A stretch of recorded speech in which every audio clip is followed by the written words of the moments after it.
लेकिन उस रिहर्सल का बहुत गायक को बहुत ही बड़ा लाभ मिलता है और उनको पूरी डिटेल मिल जाती है। तो ये माशाल्लाह इन्होंने कुछ बातें ये बताएंगे कि क्या हुआ। खयाम साहब जानते हैं, बातचीत करते हैं कि खयाम साहब ने कुछ 15 दिन रिहर्सल करवाया ये गजल का, और मैं बिल्कुल नया था। इस चीज की रिहर्सल की गई, और अभी चंद दिन पहले मैंने पूछा खयाम साहब से, चंद दिन पहले आपसे मैंने पूछा ये जगह का तो खयाम साहब वो के ये जमीन चांद से बेहतर, पहले चांद हमें ऊंचा दिखाई देता है हमेशा, जब ऊंचा होता है तो और भी खूबसूरत नजर आता है, लेकिन वो उसकी किरणें, वो जो ये बुर्कियां हैं मल्टी, देखिए एक बुर्की नहीं है, मल्ट है वो, यानी जैसे चांद से किरणें जो है नीचे जमीन की तरफ आ रही हैं। तो वो मैंने उस बात को, जो शहरियार साहब ने इतना अच्छा कलाम लिखा, तो हमने वो किया, और वो उसका रिजल्ट हमने इनकी आवाज में पाया, और इतना लोकप्रिय है, इतना मशहूर नगमा है, गजल है, क्या कहने, लाजवाब काम हुआ। मैं बस ये कहूँगा कि मेरी जिंदगी में उमराव जान में जो मैंने गजल, मुझे जो शर्फ हासिल हुआ, एक्चुअली मेरे लिए बहुत अहम है कि मेरी जिंदगी में मेरी ज़ात के साथ जुड़ गया है। कोई ऐसी महफिल नहीं होती, कोई ऐसा कॉन्सेप्ट नहीं होता। मुझे भी 33 साल हो चुके कॉन्सेप्ट करते हुए। उमराव जान की गजल मैंने छेड़ी और ऑडियंस में तालियां बजनी शुरू की, हत्ता कि यंगस्टर्स भी तालियां बजाते हैं। तो ये खयाम साहब और ऐसे दिग्गज लोग हैं, और ये ऐसी शख्सियत है, ऐसी हस्ती है हमारी कि 1948 से रफ़ी साहब के साथ, रफ़ी साहब से लेके तलत महमूद साहब से लेके लता जी, आशा जी, आप नाम लीजिए, बड़े बड़े दिग्गज, और इनके पास आकर रिहर्सल कर सकते हो ऐसे ऐसे गाने, किशोर दा अभी, और हर कहाँ से कहाँ तक, कभी कभी से लेके 2006 तक इन्होंने काम किया है।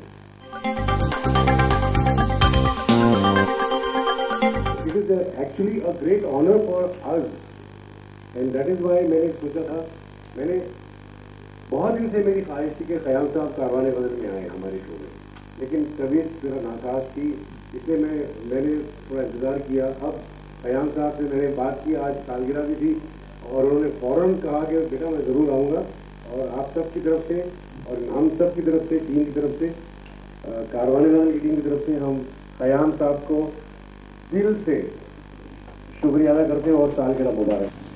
जो तख्लीक हुआ, तख्लीक का मतलब क्रिएट, तो वो हमारे दिल के करीब है, हर नगमा। लेकिन आप लोगों को कौन सा पसंद आता है, और हमारे तो नगमात ऐसा कोई नगमा है नहीं कि ना पसंद हुआ हो, हमेशा हर नगमा हमारा पसंद किया गया है। और ये बुलंद पाया शायरी और बुलंद पाया मौसीकी संगीत और मेकर्स और क्या हुए, तो ये और हमने कोशिश की कि हर ट्यून क्रिएटिव, आप कोई धुन मेरी कोई बताए कि खयाम साहब आपने यहाँ से उठाई, बताए, कोई चैलेंज कोई नहीं कर सकता, क्रिएशन है वो।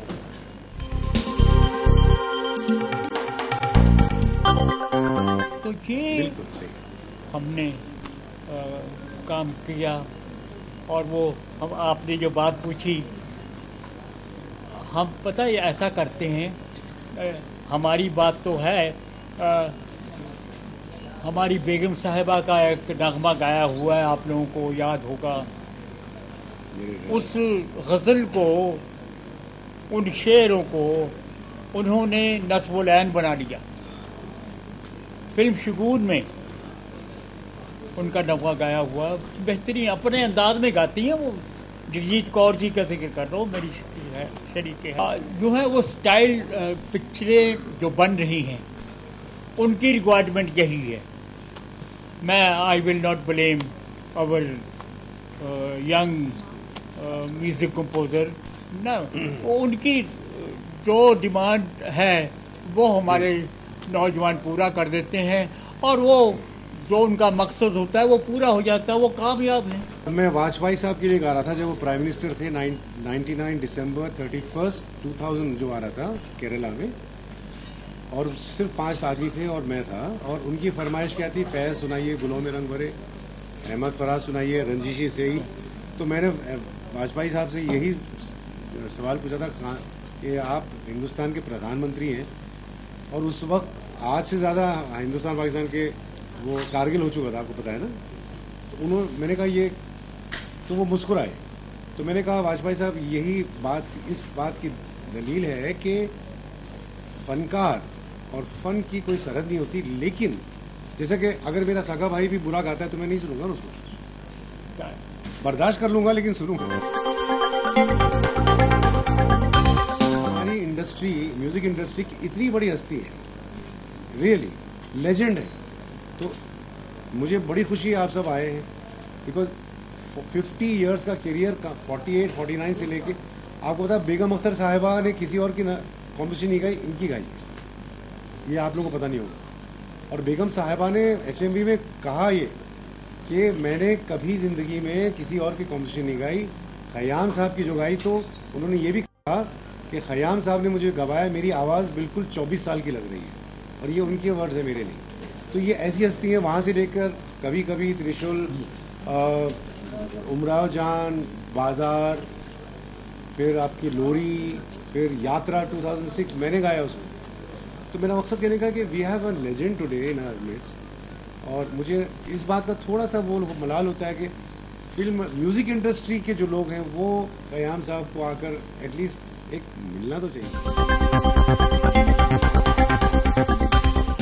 और मुझे यकीन है कि जो समझदार हैं वो करेंगे, लेकिन अनफॉर्चुनेटली अगर ये हॉलीवुड में होते ना आज तो बहुत बड़ा फंक्शन होता है, मजाक नहीं कर रहा, बहुत बड़ा फंक्शन होता है, सारी इंडस्ट्री वहाँ आती to give due, because he is a living legend यार। तो एनीवे चलिए इस बात पर हम फिर से 88th बर्थडे की सालगिरह मुबारक।